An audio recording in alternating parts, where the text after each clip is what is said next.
দোয়া হবে, মোনাজাত হয় 12টা 8 বাজে। না, কেন লেট এত কিছু আগে বলতেন, এখন রাত 12টা বাজে, এখন সময় শেষ। আপনারা এত কথা বলেন কেন? আমি অনুরোধ করছি দর্শক শুনুক। এখন মোনাজাত হবে, আমি আর পারবো না, আমার ঢাকা যেতে হবে। এটা সবাই অনুরোধ করছে হুজুর, এটা সবাই আজান এবং গজলটা প্র্যাকটিক্যাল। আপনি দাঁড়ান, আমরা প্র্যাকটিক্যাল আপনার ওই ফেসবুকে দেখি, প্র্যাকটিক্যাল তো আমরা দেখিনি। এটা সবাই অনুরোধ করছে, এটা আমার শোনা লাগবে। পাবনায় জুবায়ের আহমদ তাশরিফের সাথে এমন কি ঘটেছিল, সে স্টেজে বসেই রেগে গেলেন। যাই হোক দর্শক মণ্ডলী, এই বিষয়টা জানতে হলে সম্পূর্ণ ভিডিওটি দেখতে হবে। যে পাবনায় মাহফিলের স্টেজে জুবায়ের আহমদ তাশরিফের সাথে কমিটির সাথে একটু কথোপকথনের মাধ্যমে জুবায়ের আহমদ তাশরিফ রেগে গিয়েছেন। তো চলুন সম্পূর্ণ ভিডিওটি দেখলে আপনি বুঝতে পারবেন। সম্পূর্ণ ভিডিওটি আগে দেখবো, তারপরে কথা বলবো। আগে থেকে কেউ বাজে কমেন্ট করবেন না। তো চলুন আগে দেখে আসি। দেখি প্র্যাকটিক্যাল তো আমরা দেখিনি। এটা সবাই অনুরোধ করছে, এটা আমার শোনা লাগবে।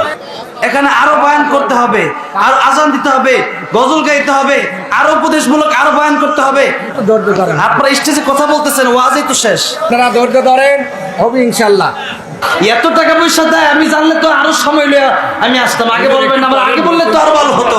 বলে আলহামদুলিল্লাহ, আর আমার জোশ বাইরে গেছে, এতক্ষণ থেকে আওয়াজ নাই, এখন থেকে টাকা দিতেছে সবাই। 1 2 3 4 দেখছি 500 টাকা নোট। 1 2 3 4 5 6 7 8 9 10। আমি গজলে যাব, আজানে যাব, সময় লম্বা করতে চাই না। আমি চাই সবাই ঘুমিয়ে যেন ফজর ঠিক মতো পড়তে পারেন। আপনারা এতগুলো মানুষ ধৈর্য ধরে শুনেছেন, আমি বড় খুশি হয়েছি। কিন্তু এই এতক্ষণে মাইকও ভালো হয়েছে, মন চাইতেছে এখন 3-4 ঘন্টা ওয়াজ করি, এতক্ষণে গিয়ে সব জুস পাই। শুনবেন আপনারা গজল? আমারও মদিনার মাটির গজল কারা কারা শুনছেন দেখি? মারহাবা বলেন, মারহাবা। এত মানুষ আমার গজল শুনছে, সব পরিচিত লোক আমার, দেখছেন? আপনারা শুনবেন, আবার শুনবেন না বাস্তবে শুনতে কি মোবাইলে শুনছেন? আচ্ছা আচ্ছা। ও মদিনার মাটি রে, সকল সুখ বুঝি তোর কপালে। ও মদিনার তোর বুকে আমার নাবি, যার লাগে পাগল সবই, যার তরে হইল সৃষ্টি ত্রিভুবন। কাঁদি আমি সারাক্ষণে, কখন যাব সেখানে, সহে না আর পরাণে। ও মদিনার মাটি রে, সকল সুখ বুঝি তোর কপালে। ও মদিনার পাখি যদি হতাম আমি, উড়ে উড়ে যেতাম আমি, থাকতো না মনে কোনো যাতনা।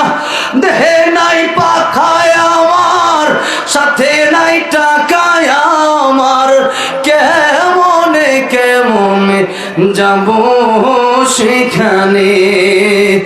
ও মদিনার মাটি রে, সকল সুখ বুঝি তোর কপালে। ও মদিনার মাটি রে, সকল সুখ বুঝি তোর কপালে। আল্লাহ পাক সকলকে মদিনায় যাওয়ার তৌফিক দান করেন, পড়েন আমিন। যাই হোক দর্শক মণ্ডলী, সম্পূর্ণ ভিডিওটি দেখতে পারলেন। এখানে বিষয়টা হচ্ছে, একটা মানুষ ওয়াজ করে, আমরা তো শুনি বসে বসে, কিন্তু যে ব্যক্তি কথা বলে ও বুঝে কতটা টেনশন এবং প্রেশারে নিয়ে কথা বলতে হয়। কারণ লাইন হারিয়ে গেলে কিন্তু আর খুঁজে পাওয়া যায় না।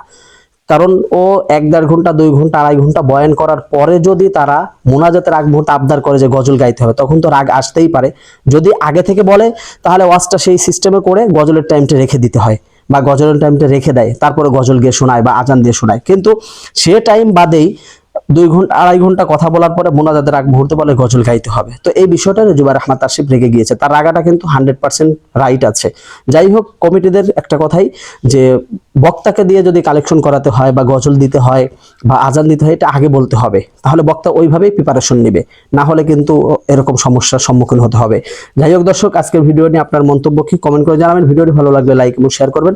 তো সম্পূর্ণ ভিডিওটি কন্টিনিউ করার জন্য আপনাকে অসংখ্য ধন্যবাদ। তো সবাই ভালো থাকবেন, সুস্থ থাকবেন। আসসালামু আলাইকুম ওয়া রাহমাতুল্লাহি ওয়া বারাকাতুহু।